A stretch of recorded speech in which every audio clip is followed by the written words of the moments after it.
Per month क्या revenue करते होंगे? पर मंथ इन सीजन में मेरा चलता है 1.5 से 2 करोड़ रुपया। ऑफ सीजन में मेरा अप्रोक्स 20-25 लाख। तो 11,000 फॉलोअर्स हैं आपके, और हाँ। जो भी एक कंटेंट है आपने ही बनाया? सारे कंटेंट मैं बनाता हूँ। इस कंपनी का जो भी काम होता है सारा मैं मार्केटिंग मैं करता हूँ, कंटेंट मैं बनाता हूँ, ऑपरेशन के जितने भी काम होता है सब मैं देखता हूँ। ये मखाना जो एंड प्रोडक्ट बनने में, जी।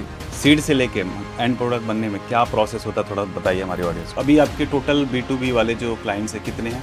मेरे B2B क्लाइंट्स साहब मान के चलो अराउंड अभी 20-25 क्लाइंट्स हैं मेरे। तो आपने भाई क्लाइंट्स कैसे पकड़े? तो सारे क्लाइंट मेरे आए मेरे इंस्टाग्राम से आए। तो इतनी तेज़ी से ग्रोथ का क्या रीज़न? ये जो है मुझे ऐसा लगता है कि इंडिया में हेल्थ का इशू की वजह से हो रहा है, या फिर फॉरेन कंट्री में बहुत डिमांड है हेल्थ, वो लोग बहुत हेल्थ कॉन्शियस है।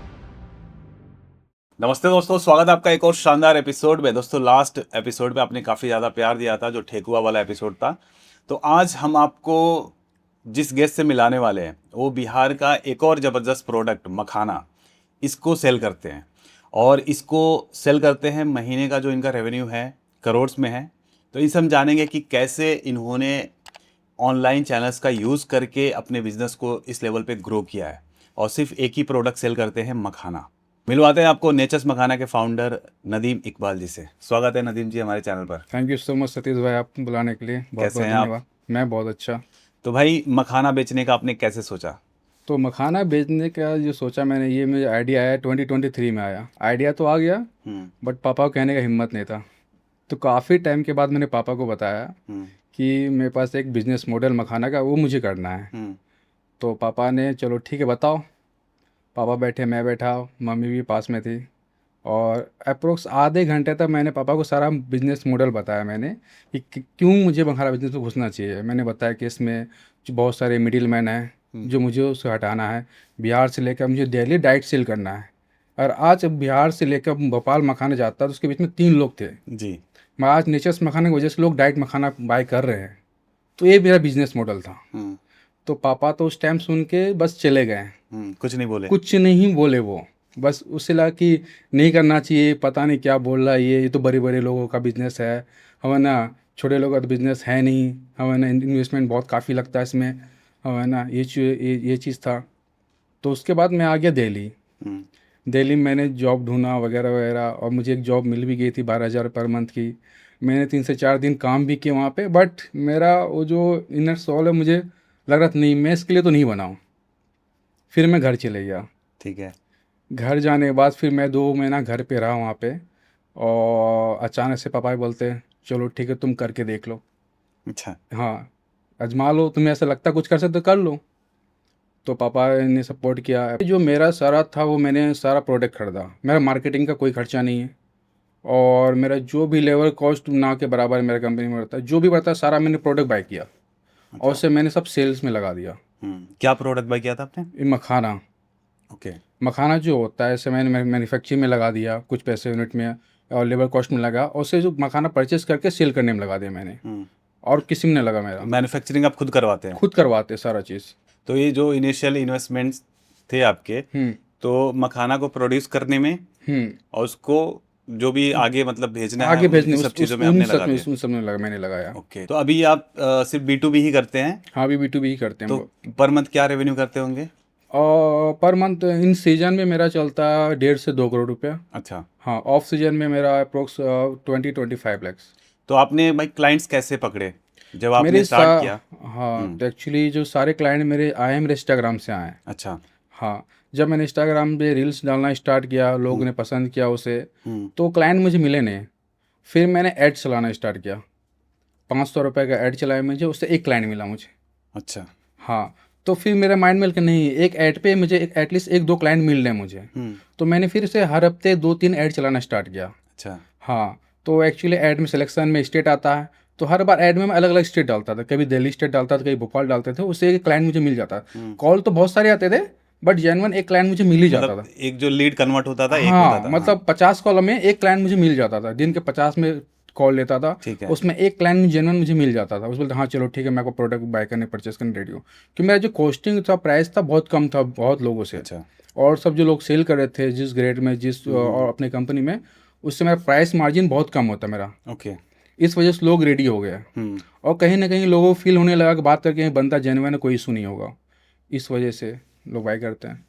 तो अभी जैसा कि मैं आपके इंस्टाग्राम पेज पे मैंने ओपन किया हुआ है इंस्टाग्राम पेज नेचर्स मखाना करके जो है, तो 11,000 फॉलोअर्स हैं आपके, और जो भी एक कंटेंट है आपने ही बनाया है। सारे कंटेंट मैं बनाता हूँ। Okay. इस कंपनी का जो भी काम होता है सारा मैं मार्केटिंग मैं करता हूँ, कंटेंट मैं बनाता हूँ, ऑपरेशन के जितने भी काम होता है सब मैं देखता हूँ।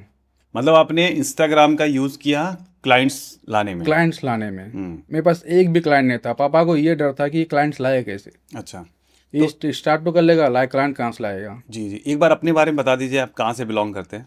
मैं हूँ नदीम इकबाल और मैं कटिहार बिहार से बिलोंग करता हूँ। कटिहार बिहार से, और कटिहार में ही सबसे ज़्यादा मखाना हाँ उगता है। उगता है।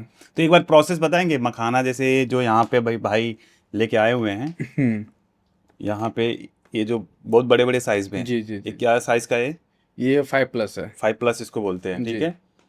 तो ये मखाना जो एंड प्रोडक्ट बनने में, जी, सीड से लेके एंड प्रोडक्ट बनने में क्या प्रोसेस होता है, थोड़ा बताइए हमारी ऑडियंस को। ये सारे जो प्रोसेस होता है, सबसे पहले तालाब को रेडी किया जाता है। ठीक है। हाँ, तालाब को रेडी करने के बाद इसके बीज होता है, इसको पल्ली बोलते हैं हम अपने बिहार में।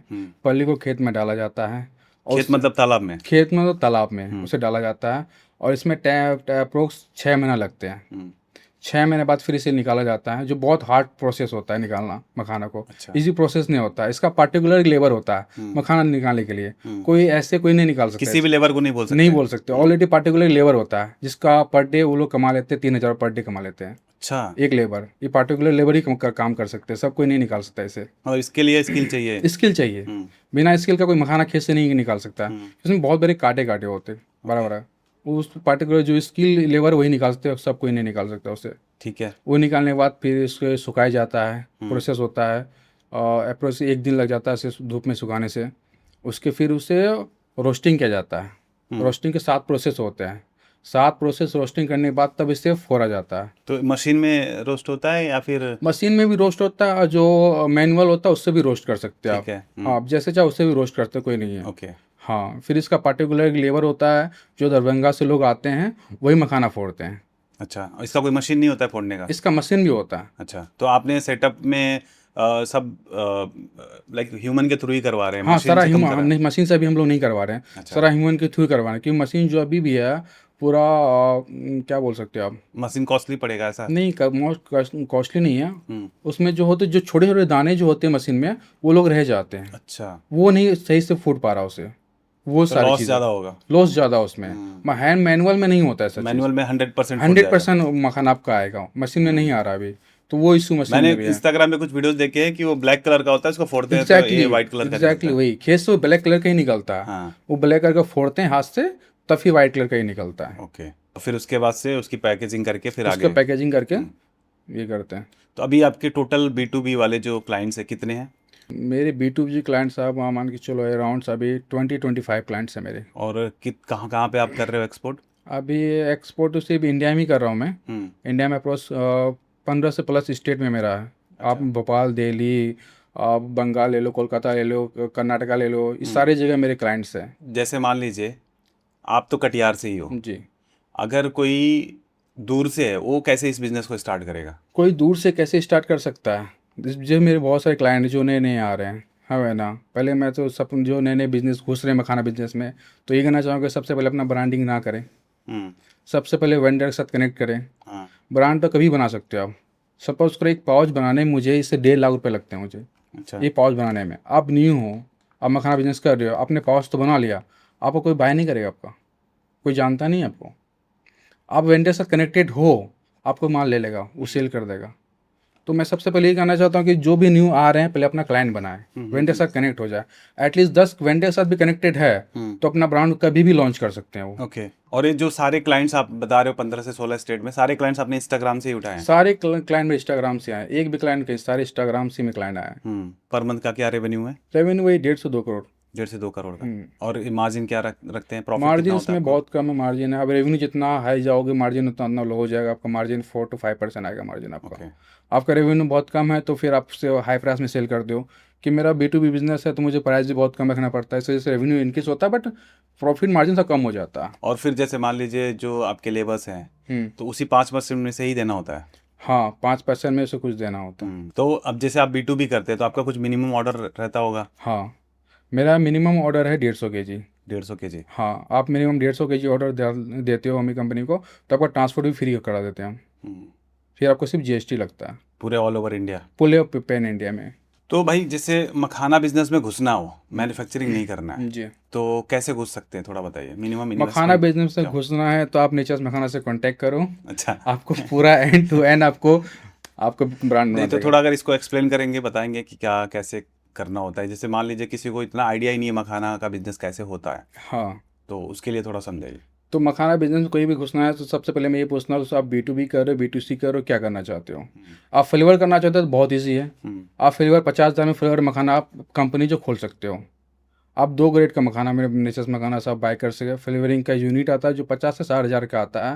आप अपने से छोटे से सेटअप में लगा के फ्लेवर मखाना पाउच में आप बेस्ट सेल कर सकते हो। तो पर डे कितना मखाना उसमें होगा प्रोड्यूस? आप पर डे उसमें सबके मशीन अलग अलग टाइप का होता है। पर डे आप मान के जैसे चलो, जो आप 50,000 बता रहे हो जी, उसमें आराम पर डे आप 200 kg आराम से सेल कर सकते हो। डेली का, डेली का 200 kg, तो काफ़ी काफ़ी तगड़ा ज़्यादा। प्रोडक्शन है। और आप कितना पर डे प्रोडक्शन करते हो? मैं पर डे प्रोडक्शन तो मेरा तो हर महीने का अलग अलग प्रोडक्शन होता है। हम्म, आप मान के चलो 10 टन 20 टन ऐसे ही होता है। तो ये हाथ से हो जाता है, तो लेबर कर हाँ, देते इतना? लेबर कर देते हैं। अप्रोच मेरे पास फोरी जो होता है, जो लेबर होते हैं, मेरे पास खुद का फोरी है, मेरे 50 फोरी मेरे पास। 50 लोग हैं 50 जो लोग खाली फोड़ते हैं? फोड़ते हैं जो है। और ये जो आप जैसे बता रहे हो कि तालाब में ये सीड्स आप डालते हो, जी, तो ये कितना टाइम लगता है ग्रो होने में? 6 महीने लगते हैं 6 अप्रोक्स, महीना 6 महीने लगते हैं।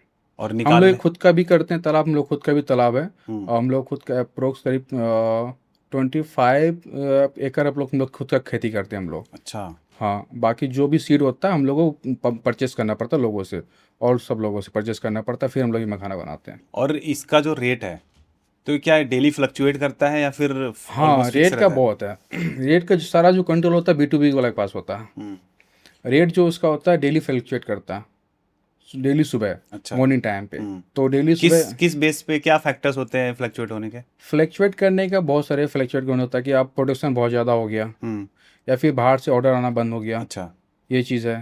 या फिर कोई ऐसा पर सीजन आ गया जहाँ सेल नहीं होता है, ये सारी चीज़ें हैं। तो क्या वजह से डाउन होता है? अब बहुत प्रोडक्शन क्योंकि है। ये तो मुझे लगता है कि 365 डेज इसको खाया जा सकता है, लोग हाँ, तो डिमांड अभी करते होंगे। रिसेंटली जो मखाना जो ड्रॉप हुआ, अभी जो ईस्ट में जो लड़ाई हुआ, हम्म, इस वजह से अभी इस साइड मखाना जा ही नहीं रहा। ओके, तो उस कारण से 200 पॉइंट मखाना नीचे चले गया। ठीक है।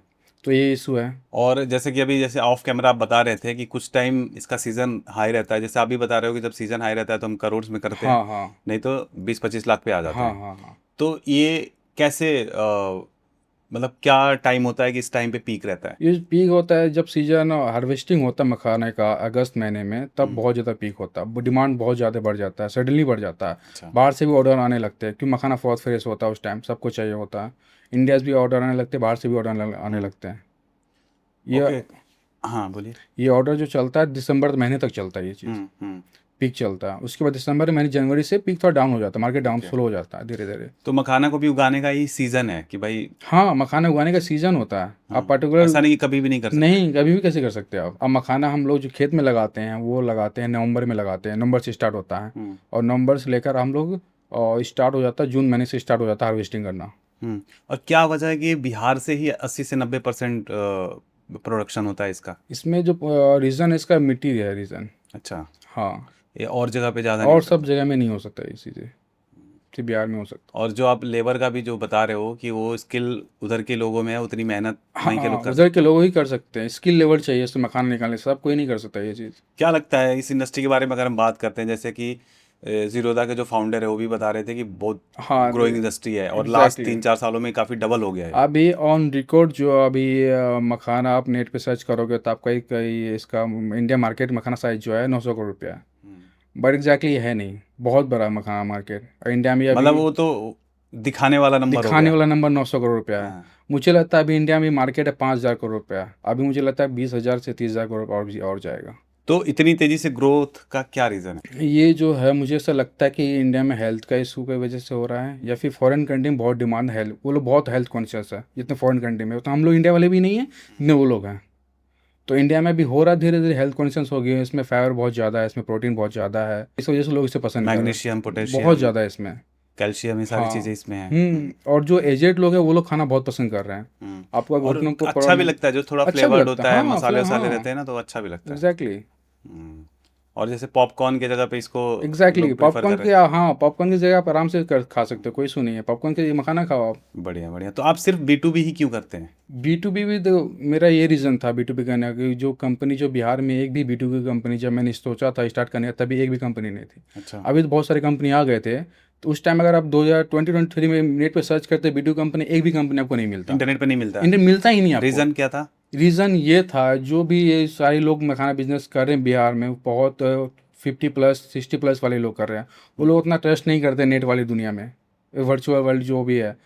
अब हम लोग एज वाले ट्रस्ट करते हैं, हम लोग जानते हैं लोगों से कनेक्ट कैसे कनेक्ट करना है, एक वेबसाइट तो चाहिए लोगों से कनेक्ट करना, तो इस वजह से मुझे नेचर्स मखाना लाना पड़ा। और अगर ऑनलाइन हम किसी से कनेक्ट करते हैं तो फिर एग्जैक्टली आपको इशू होता है ना, सपोज करो आप दिल्ली से हो, आपने बोले कि सर मुझे मखाना चाहिए, अब मैं तो एडवांस मांगूंगा आपसे कि 10% एडवांस चाहिए, आप मुझे ट्रस्ट कैसे करोगे? एक नाम तो होना चाहिए ना, किसी कंपनी का हम पैसे दे रहे हो, सही बात है। उस नाम नहीं है तो फिर पैसे कैसे दोगे? तो आपका ये इंस्टाग्राम पेज बनाना, वेबसाइट बनाना, इसके वजह से हाँ सामने वाला बंदा भी हाँ ट्रस्ट कर रहा ट्रस्ट है। बिल्ड हुआ। लोग जब देखे मेरा स्टार नेचर्स मंगाना प्रोफाइल देखे, मेरा जब खुद का प्रोफाइल लोग देखे हैं, लोगों को ट्रस्ट नहीं बनता है, जेन्युइन बंदा लग रहा है, इससे मैं 10% एडवांस कर सकता हूँ, क्योंकि मखाना बिजनेस एडवांस का ही होता है। आप जैसे एडवांस 10% मुझे डालोगे नहीं, आप सपोज करो 1 लाख का ऑर्डर आया, 10% 10,000 हो गया, अब 10 आदमी ने मुझे पर डे कर रहा, तो 1 लाख रुपया तो आ रहे हैं ना मेरे, मैं लेके भाग गया तो लोग कहाँ जाएंगे?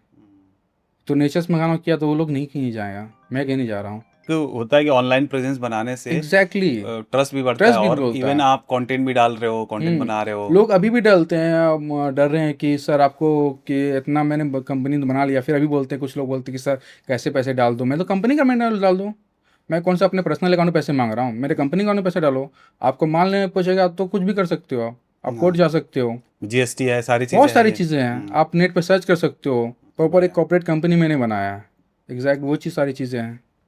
ओके, तो कोई इंटरेस्टिंग चीज बताइए मखाना से रिलेटेड, प्रोडक्शन से रिलेटेड, या कुछ भी अगर आपको लगता है, जो इतने टाइम से आप कर रहे हो, तो कुछ इंटरेस्टिंग चीजें हुई हैं?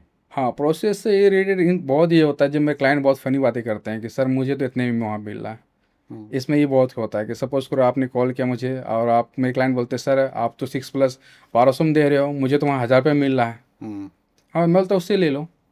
अब रीज़न ये बताता हूँ, सपोज करो सतीश भाई आप फर्स्ट टाइम मखाना बिजनेस में आ रहे हो, आपको मैंने बोला ये 5+ है, आपको तो पता, मैं से 6+ बोलता आप मान लेते हैं, हाँ, मेरे को अब तो क्या आइडिया है। एग्जैक्टली वही होता है, ये 5+ आपको मेरे सपोज करो 950 में मिल रहा है, और आप, मैं इससे बोलूँगा 6+ जो 1200 में बिक रहा था, आप 1200 में ले लोगे, आप न्यू, आपको पता भी नहीं है, तो वो बहुत सारे इशू आ रहे हैं नए क्लाइंट के साथ। तो शुरू में जब आपके पिताजी मना कर रहे थे, अब उनका क्या रिएक्शन है? मुझे लगता है अभी भी कुछ खास रिएक्शन नहीं है।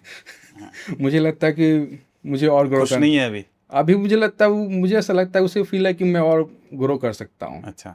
हाँ मतलब मुझे लगता है कि खुश तो हैं, बट कहीं सामने से बोले नहीं है कि हाँ। पढ़ाई लिखाई आपने क्या करी है? मैंने ग्रेजुएशन BBA किया है गलुटा यूनिवर्सिटी से, अभी रिसेंटली मैं MBA कर रहा हूँ जैन यूनिवर्सिटी से। तो क्या डिस्टेंस कर रहे हैं? जी। तो मतलब पढ़ाई के साथ साथ में आप अपना बिजनेस भी कर रहे हाँ हैं। बिजनेस अभी से, आपकी एज क्या है?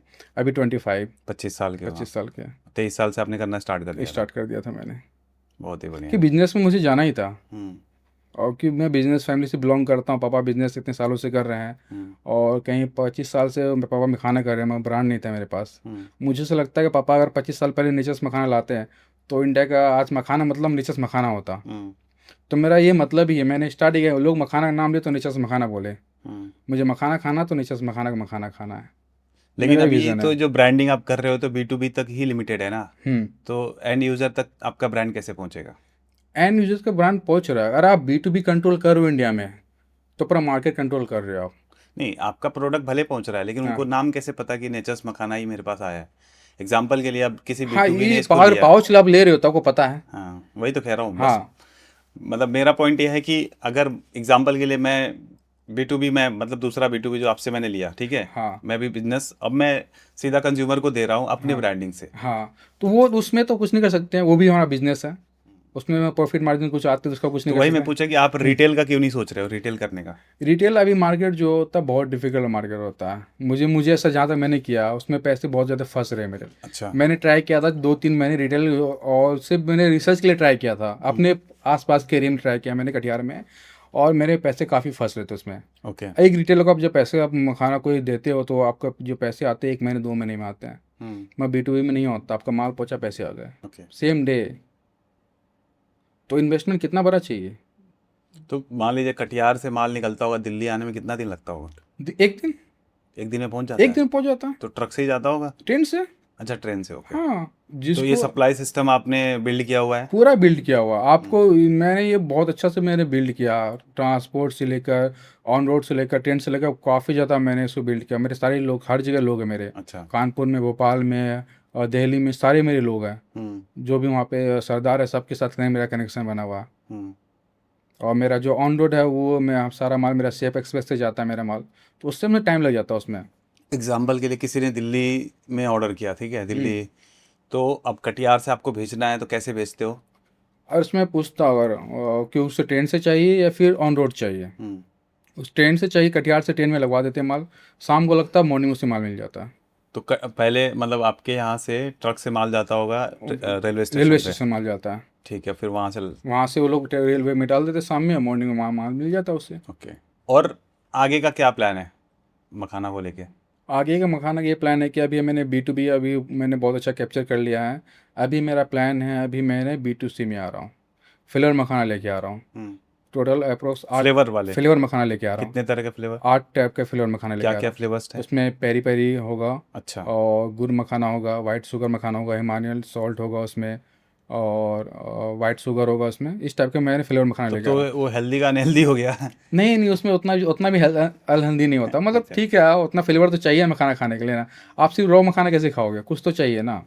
तो वो सारी चीज़ें, और मेरा वो चीज़ है कि मेरा जो आप ब्रांडिंग बहुत अच्छा इंक्रीज हो जाता है, विजिबिलिटी बहुत अच्छा आ जाता है। आप जब फ्लेवर में आते हो लोग पता होने जाता है। सपोज को आप एयरपोर्ट में रखना आपको, आप एयरपोर्ट में ये पाउच नहीं रख सकते, आपको फ्लेवर ही रखना फ्लेवर ही पड़ेगा। रखना पड़ेगा। हाँ, और कोई आपका फ्लेवर जो आपका खुद का कुछ इंग्रेडिएंट आपने बनाया होगा? अभी हम तो लोग मखाने लड्डू में काम कर रहे हैं। अच्छा। हाँ, मखाना लड्डू जो अभी इंडिया में कोई लॉन्च नहीं किया, उसको हम लॉन्च करने का प्लान कर रहे हैं, उस पर काम कर रहे हैं, मखाना लड्डू में काम कर रहे ओके। हैं। और सेल कैसे करेंगे इसको? सब B2B होगा, और सेल जो करें अभी हम लोग प्लानिंग कर रहे हैं अमेजन पे, ऑलरेडी मेरा अकाउंट बन चुका है, कुछ दिन में लॉन्च भी हो जाएगा। और ये प्रोमिनिचस मखाना भी लॉन्च होने वाला कुछ दिन में अमेजन में। और जो मेरा लॉन्च है अभी, फोकस मेरा मखाना लड्डू पे है। मैं ऐसा प्रोडक्ट लॉन्च करना चाहता हूँ जो इंडिया में भी कोई लॉन्च नहीं किया है। और मखाना खीर ऑलरेडी लॉन्च हो चुका है, बहुत लोग बेच भी रहे हैं, बट मखाना लड्डू कोई नहीं लाया। ओके। तो और मेरा लोग उस आपको पर रीच आउट कहाँ से करते हैं? सिर्फ इंस्टाग्राम से या इंडिया मार्ट वगैरह पे प्रोफाइल बना रखा आपने? मेरा इंडिया मार्ट पे प्रोफाइल बना हुआ है, हाँ, वहाँ वहाँ से भी से। लोग रीच आउट करते हैं, बट उतने नहीं है जितना इंस्टाग्राम से लोग रीच आउट कर रहे हैं। हाँ, इंस्टाग्राम से क्या है कि आप लोगों की फीड में पहुंच रहे हो ना? हाँ, फीड में पहुंच रहे हैं, व्यूज़ आ रहे हैं, वीडियो डाल रहा हूँ, व्यूज़ आ रहे हैं, लोगों को पसंद आ रहा है। क्यों, मैं कुछ एडिटिंग वेडिंग कुछ नहीं करता हूँ, एक नॉर्मल वीडियो जाता हूँ अपना वेयर हाउस शूट करता हूँ, अपलोड कर देता हूँ। कितना टाइम लगाते लाइक हो नथिंग, कुछ वीडियो नहीं, बनाने में? 5 से 10 मिनट। बस? ऑफिस से वेयर हाउस गया, एक वीडियो बस कैमरा ऑन किया, वीडियो बनाया, एक गाना सेट किया बस, और कुछ नहीं। मतलब कुछ बढ़िया। नहीं, एडिटिंग लैपटॉप लेके बैठना है, ये वो कट वट कुछ नहीं, जो आ गया आ गया। खुद ही रिकॉर्ड खुद ही करते हो आप? सब चीज़ खुद करता हूँ मैं, टाइम ही नहीं लगता बढ़िया। ना। क्यों, क्या एडिटिंग करना, रियल में दिखाता हूँ। लोगों को ट्रस्ट नहीं होता कि सर वीडियो कॉलिंग करो, अपना वेयर हाउस दिखाओ, फेक तो नहीं हो। बहुत लोग ऐसे बोलते हैं भी हैं, बहुत लोग क्लाइंट अच्छा, करते भी तो आप होते हैं। करते हो वीडियो कॉल? हाँ, करता हूँ। सपोज करो कश्मीर लोग के साथ बहुत स्कैम होता है, जो कश्मीर वाले लोग होते हैं बहुत स्कैम होता है उन लोगों के साथ। और कुछ लोग बिहार लोग अभी कुछ नहीं हुआ उसके बाद बोलते हैं नहीं सर मेरे पास तो वो फैक्ट्री है वगैरह वगैरह, वो लोग स्कैम कर लेते हैं। तो बोलते हैं सर मेरे पास प्रॉपर हर चीज़ कर लो वीडियो कॉल, कोई सुन, मेरे पास सबकी हर चीज़ है। तो वीडियो कॉल करते हैं, बात उसे दिखाता हूँ सारा चीज़, फिर ट्रस्ट होता है। और कश्मीर तक भी मेरा क्लाइंट है मेरा। पूरे इंडिया में फैले हुए हो आप? हाँ, फैला, मतलब आप मान सकते हो फैल तो रहा हूँ धीरे धीरे, नेचर्स में गाना तो लोग जानने लगे हैं, और बहुत लोग अभी। आपको फीचर करने का रीज़न है, देखो मैं यूजुअली मैं वीडियोस जो बनाता हूँ ऑनलाइन जो काम कर रहे होते हैं उनको मैं जी फीचर जी करता हूँ, है ना? आपने अगर चैनल देखा हो जी जी जी तो आपको फीचर करने का रीज़न ये था कि बहुत सारे ऐसे लोग हैं जो ऑफलाइन काम तो कर रहे हैं कर रहे हैं। बट ऑनलाइन आने से चीज़ें काफ़ी हद तक बदल जा रही हैं। Exactly exactly. जैसे आपने बताया कि सारे क्लाइंट्स आपने इंस्टाग्राम पे जब आपने वीडियोस डालना शुरू किया और उस पर एड्स चलाए आपने तो वहाँ से क्लाइंट्स आपको मिले। तो तब तक आपके पास कोई क्लाइंट नहीं था, और इंस्टाग्राम की वजह से आपको क्लाइंट्स मिले। अभी तो बहुत लोग क्लाइंट बोलते हैं भाई बहुत इंस्पायर हो गया आपसे, अपने इंस्टाग्राम से इतने बड़े बिजनेस बना लिया, मुझे पता भी नहीं था। अभी भी लोग बोलते हैं कि तू इतना छोटा जगह में रह के इतना बिजनेस कैसे कर लिया। बोले मेरे पास है आइडिया, मेरे पास मुझे पता है कि ट्रांसपोर्ट कैसे ले कहीं बेच सकते हैं, मुझे पैन इंडिया का पूरा ट्रांसपोर्ट मुझे पता है। अब बोलते हैं मैं यहाँ छोटा सा जगह में रह के क्या बेचूँ। बोले कुछ भी बेच सकते हो तुम एक छोटे से कहीं भी जाकर मुझे दे दो, फैक्ट्री दे दो, कि जगह दे दो, कोई प्रोडक्ट दे दो, मैं इंडिया किसी कोने में बेच सकता हूँ उसे। मुझे ट्रांसपोर्ट आता है, मुझे सेल्स आता है, ऐड चलाऊंगा 1,000 का सेल्स आ जाएगा मेरे पास, ट्रांसपोर्ट के सारे कनेक्शन मेरे पास है, तो सेल क्यों नहीं कर सकता मैं। मुझे कोई फ़र्क नहीं पड़ता, मैं इंडिया में कहीं भी रहूँ, मैं नोएडा में आज मैं मखाना बेच सकता हूँ। लोग अभी भी है कि तू बिहार के छोटे से गांव में लेके मखाना कैसे पर इंडिया सेल कर रहा है। मुझे आता है यार, मैंने B2B प्रॉपर जाना मेरा, बढ़िया, वो सब चीज़ है। Thank you so much Nadeem भाई, बहुत ही अच्छा लगा आपसे बात करके। शुक्र है भाई मुझे बुलाने के आपने लिए। चीज़ें शेयर करी, और आई होप कि ऐसे ही आप आगे और 15 स्टेट के आप सारे स्टेट में पहुंच जाओ, इंटरनेशनल भी करो आप। थैंक यू सो मच भाई, है ना। शुक्रिया भाई। तो दोस्तों उम्मीद करते हैं कि आपको आज के एपिसोड से कुछ सीखने को मिला होगा, इंस्पिरेशन तो ज़रूर मिला होगा। अगर आप भी ऑफलाइन बिजनेस कर रहे हैं तो भाई साहब इंस्टाग्राम या फिर जो सोशल मीडिया जो चैनल्स हैं भाई, इनका यूज़ करो अपने बिजनेस को आगे ग्रो करने के लिए। क्योंकि आपको इस वीडियो से पता तो लग गया होगा कि भाई इंस्टाग्राम या फिर यूट्यूब चैनल का क्या पोटेंशियल है। सिर्फ एंटरटेनमेंट के लिए चीज़ें नहीं हैं, आप यहाँ से अपने बिजनेस को भाई साहब 10x 100x ग्रो कर सकते हो। आपके सामने जीता जागता सबूत है भाई। तो थैंक यू नदीम भाई, बढ़िया मज़ा आ गया। तो गाइस वीडियो को लाइक करें, शेयर जरूर करें, और अगर आप पहली बार आए हो तो चैनल को सब्सक्राइब किए बिना मत जाना, क्योंकि हम यहाँ पर ऐसे ही इंस्पायरिंग लोगों को बुलाते रहते हैं। तो दोस्तों फिलहाल के लिए इस वीडियो में इतना ही, मिलते हैं किसी और धमाकेदार एपिसोड में। तब तक के लिए आप जहाँ भी रहो मचाते रहो।